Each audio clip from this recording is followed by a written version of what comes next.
মা খাদিজার ছাগলের পিছে দেখো, তুমি সেই নবীকে মেরাজের রাতে জিবরিলের আগে আগে দেখো না?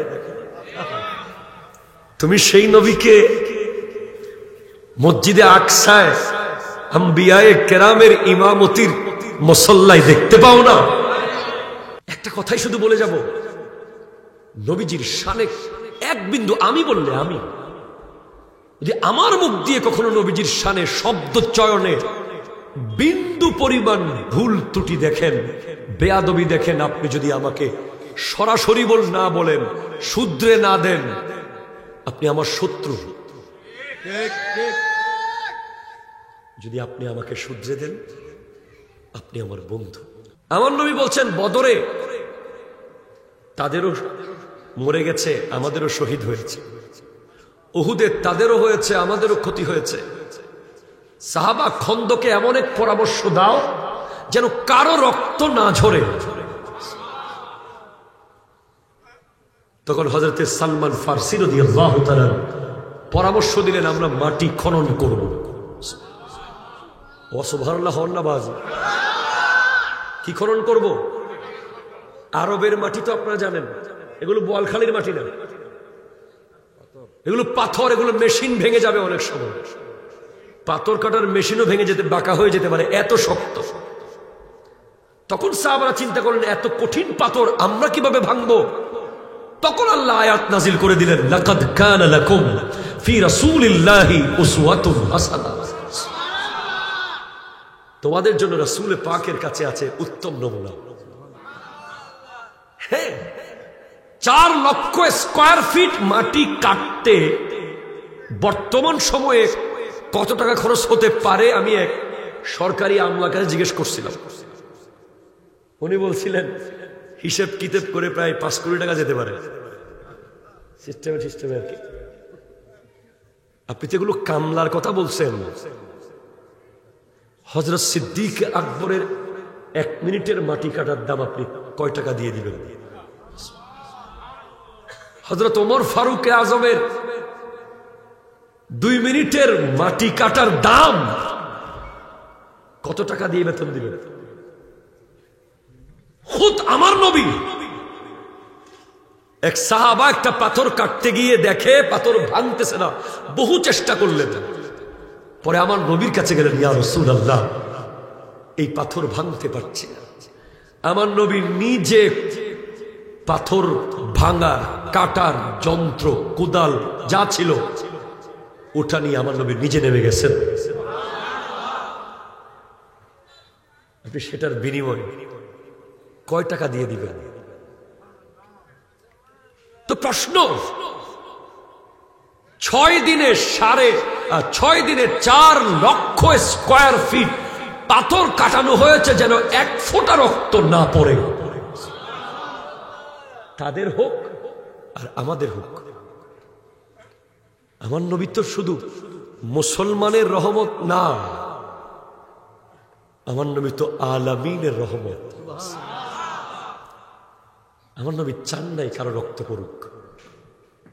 আপনি বাংলাদেশ থেকে যদি 1400 হাজি নিয়ে জেদ্দা বিমানবন্দর নেমে হজ কাফেলার মুআল্লিম যদি বলে সামনে আর যাওয়া যাবে না, বাড়ি ফিরে যাবে,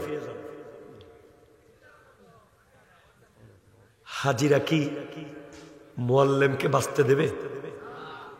1400 হাজি কাবাগরে প্রথম যাবে।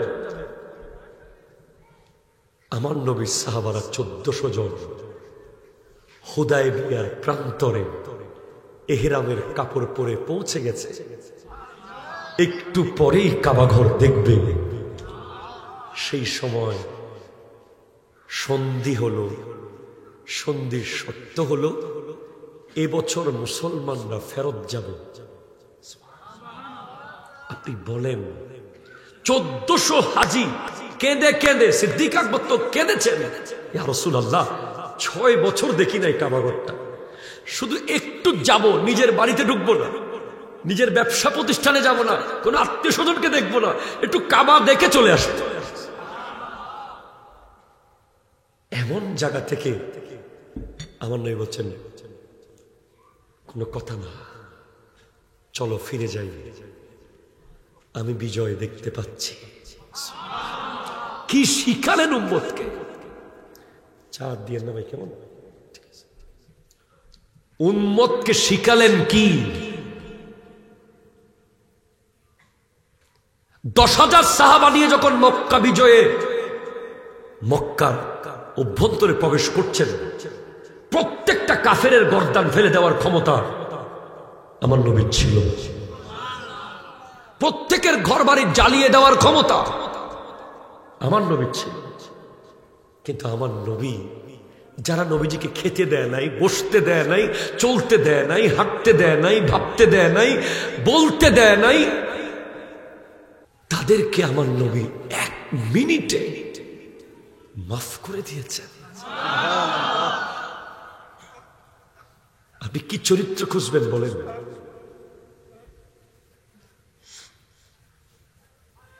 মেরে রক্তাক্ত করে আমার নবীকে তায়েফে মাটিতে লুটিয়ে ফেলা হয়েছে।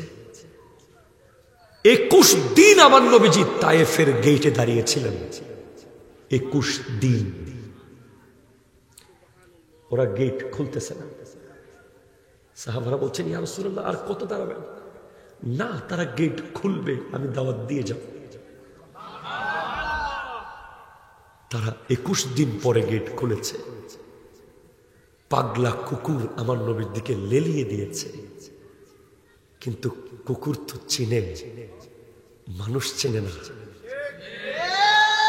কুকুর যখন কাছাকাছি এসে দেখে মুস্তাফা জানে রহমতের সে নুরানি নজর চেহারা মুবারক, সাথে সাথে ইউ টার্ন নিয়ে নিজের মালিককে গিয়ে আক্রমণ করেছে কুকুর। আমার নবী, ইতিহাস আমি পড়েছি, আমি পড়াচ্ছি, রক্ত মুবারক কপাল মুবারক দিয়ে বেয়ে গিয়ে পায়ের তলা মুবারকে গিয়ে নুরানি চপ্পল মুবারকের সাথে লেগে চামড়া মুবারক উঠে গিয়েছে। আমার নবীজি জীবনের শেষ সময় পর্যন্ত তায়েফ সেই রক্তের দাগ সাদা সাদা হয়ে গিয়েছিল, চামড়া উঠে আমার নবীর নুরানি পায়ের তলা মুবারক ছিল। সেই নবীকে তুমি মা হালিমার, মা খাদিজার ছাগলের পিছে দেখো, তুমি সেই নবীকে মেরাজের রাতে জিবরিলের আগে আগে দেখো না? তুমি সেই নবীকে মসজিদে আকসায় আম্বিয়ায়ে কেরামের ইমামতির মুসল্লায় দেখতে পাও না? তুমি সেই নবীকে সিদরাতুল মুনতাহা থেকে যখন যাচ্ছে, পৌঁছকে সিদরা মে रूहुल अमी ये कहने लगे यहाँ से आगे का रास्ता हुजूर जानते हैं। তুমি কি দেখো না 1474 কিলোমিটার পথ যিনি চোখের পলকে পাড়ি দিয়ে চলে এসেছেন মসজিদে হারাম থেকে মসজিদে আকসা? তুমি কি দেখো না তার আঙ্গুলের ইশারায় সূর্য চাঁদ দুটুকরো হয়ে পড়ে যায়, তার ইশারায় সূর্য আবার উঠে যায়, তার হাতের আঙ্গুল মোবারক থেকে ঝর্ণার পানি বয়ে সমস্ত সাহাবারা উজু করে তৃষ্ণা মিটিয়ে নেয়, তার ইশারায় হাবিবে ইয়ামানির ঘরে তার কন্যা মুসলমান হয়ে যায়, সুস্থ হয়ে যায়। তুমি কি দেখো না? তিনি কি বলেন নাই ইশফাতু শাফফা? তাকে কি বলা হবে না ইশফাতু শাফফা? তিনি কি বলেন নাই আনা খাতামুন নবিয়্যিন লা ফখরা, আনা আফদালু শাফিঈন আফদালু মুশাফফিঈন লা ফখরা? আমি প্রথম যার সুপারিশ প্রথম কবুল হবে, আমি সেই নবী যে জান্নাতের গেট না খুললে সমস্ত নবীদের জন্য জান্নাত হারাম থাকবে। ইন্নাল জান্নাতা হুররিমাত আলাল আমবিয়া কুল্লুহুম হাত্তা আদখুলাহা। জান্নাত সমস্ত নবীদের উপরে হারাম যতক্ষণ আমি মুহাম্মদ জান্নাতের গেট খুলব না। সাল্লাল্লাহু আলাইহি ওয়াসাল্লাম। ওয়া হুররিমাত আলাল উমামে হাত্তা তাদখুলাহা উম্মতি। অন্য সব নবীর উম্মতের উপরেও জান্নাত হারাম। যতক্ষণ আমার উম্মত জান্নাতে ঢুকবে না। তুমি কি দেখো না, ইন্না আ'তাইনাকাল কাউসার। তুমি কি দেখো না, লাকাদ মান্নাল্লাহু আলাল মুমিনিনা ইয বা'আসা ফীহিম রাসূলা। তুমি কি দেখো না, ওয়াদ-দুহা ওয়াল-লাইলি ইযা সাজা মা ওয়াদ্দা'আকা রাব্বুকা ওয়া মা ক্বালা। তুমি কি দেখো না, তুমি কি দেখো না, ওয়া মা আরসালনাকা ইল্লা রাহমাতাল লিল আলামিন। তুমি কি দেখো না, কুল বিফদলিল্লাহি ওয়া বিরহমাতিহি ফাবিযালিকা ফালইফরাহু হুয়া খায়রুম মিম্মা ইয়াজমাউন।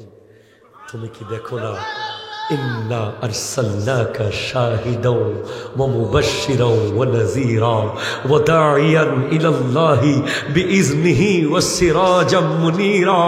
তুমি কি দেখো না, তুমি কি দেখো না। আল্লামা গাজী শেরে বাংলার কথা বলতেন, হামা কুরআন বতৌসিফে মুহাম্মদ বরু নাজিল চেগুয়েম ওয়াসফে আহমদ। বাবার আমার, আমি আপনাদেরকে বোঝাতে পারবো না, একটা কথাই শুধু বলে যাব, নবীজির শানে এক বিন্দু আমি বললে, আমি যদি আমার মুখ দিয়ে কখনো নবীজির শানে শব্দ চয়নে বিন্দু পরিমাণ ভুল ত্রুটি দেখেন, বেয়াদবি দেখেন, আপনি যদি আমাকে সরাসরি না বলেন, শুধরে না দেন, আপনি আমার শত্রু। যদি আপনি আমাকে শুধরে দেন, আপনি আমার বন্ধু। আপনি আমাকে শুধরে দেন।